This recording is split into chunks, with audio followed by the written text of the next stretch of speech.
Mbote na bandeko nyonso bomesana kolanda biso bozalaka branché sur la 3W radio télévision Lisolo ezali toujours yabino DSV Diana sous le foot de vous pertal moto toujours na kati ya bato ya solo bandeko nangai ba congolais pe ba congolaise bino nyonso tu yambona loba masolo oyo bolanda vidéo oyo soi-disant la fille de Etienne Tshisekedi nde mutu azali koloba bolanda vidéo maman Mwenda maman Mwenda ça veut dire de boulot maman nae donc maman Mwenda maman Mwenda ça veut dire de boulot maman nae donc maman Mwenda maman Mwenda ça veut dire de boulot maman nae donc Bekocho c'est un monsieur Moutoua Chanan comme on dit chez nous les Balouba Moutoua Chanan donc on n'a pas le temps de s'occuper de Bekocho maman Mwenda maman Mwenda ça veut dire de boulot maman nae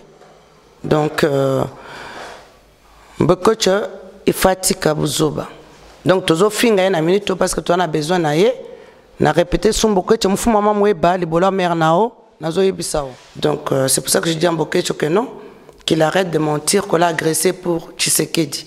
Tshisekedi n'a pas besoin de gens pour que Odaye. Moi je suis fier de mon père et je le dis aujourd'hui, je suis la fille de Tshisekedi et je l'assume. Je ne sais pas si je déconne, que mon père m'excuse en même temps. Je dis seulement que tu es de la mère nao. Na zéro na rambo, na sengyo rando. Donc de la mère nao, mou maman web. On comprend. Ba ubuko makolo, ye bango déjà ba betiote. Ba agresseur pas ba voyou, ba alcoolique netio. Mais biso toi famille moi quand même il faut un peu de respect pour le papa parce qu'il a travaillé avec Marshall. Voilà. Marshall a été enterré au Maroc, mais toi tu seras enterré en Anderlecht ou Scar. Bolandi vidéo oyo bomoni ba injure ndenge soi-disant la fille de monsieur Etienne Tshisekedi. Ce qui vraiment azali la fille de monsieur Etienne Tshisekedi biso ba peuple congolais tozali ko senga na famille tshisekediste ba réagir soki ezali mwana na bango to mwana na bango te parce que oyo tozali komona sur internet et comme trop c'est trop vraiment bandeko na ngai ata biso tozali ba panzi sango ba journaliste tokoki kolekisa ba telle chose ba bêtise ya boye na kati na ba net que oyambi une fille aye aza ko insulter tata ya mutu biloko oyo mwana mwasi ko azali koloba. Est-ce que vous les Congolais vous trouvez ça normal? Politicien nini ba finga ete na kati ya mokili oyo soki totali honoré Ngwanda ndenge ba finga na ba Congolais mais totikala komona ta mwana na ye moko te na media pona koya koloba ke pourquoi boza ko finga papa na ngai. Totala Vital Kamerhe ndenge ba diaboliser ndenge ba finga ye totikala komona bandeko ya Vital Kamerhe te to mwana na ye aye na kati na media pona ko finga. Totikala komona te Joseph Kabila ndenge ba finga ye mutu ba finga ye lokola Joseph Kabila azali te mais totikala komona bandeko ya bato na balekana na ba media te bino bobanzi ko finga oyo bato ba finga ka ba homme politique. Est-ce que ba politicien na bazalaka na bandeko te?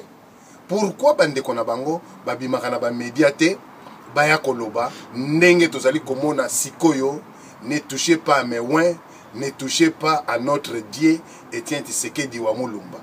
Lelo otomoni la fille soi-disant na confirmé te la fille de monsieur Etienne Tshisekedi oyo a telemi azali ko finga na kiluba bino moko bokoyoka mafinga wana. Est-ce que ezali vraiment normal? Biso batama media esengeli to lekisaka biloko ya boye.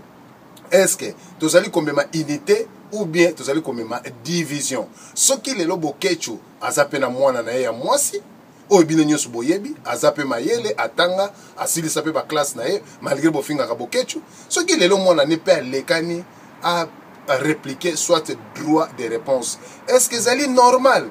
Bande konangai o nazali kokamwa soki lelo monsieur Etienne Tshisekedi vraiment wa Mulumba azwaki imperium soit azwaki pouvoir nde biso ba misusu oyo tomesana koloba tomesana kosimba lisango tokokaki kolobata mokolo moko te na kati na Congo olobi moto ekatani donc la plus dictature elingai kokoma état de droit oyo balobelaka peuple congolais je ne pense pas état de droit yango elingai kosala bandeko na ngai bolanda video on a bokebi bino moko bokomona pe bopesa ba réponse ya solo bandeko ezali pasi pe mawa na kati na communauté na biso komona ba biloko ya boye mais to sala boni mbwa alakisi bizaleli na ye tomoni yango vraiment que soki pouvoir ekoyaki côté ya côté wana nde elingaki kozala vraiment mobulu peuple congolais alingaki kozwa pasi alingaki komona pasi toutefois le malheur est bon yango toza kosibir biloko ya boye bandeko na ngai ete ya bino ete ya bandeko nyonso to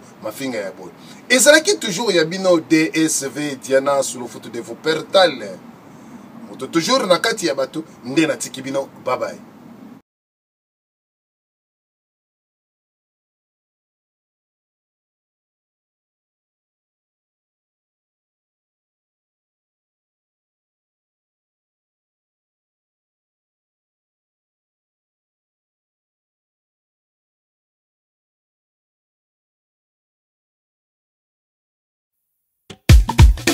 Batou, Kabango.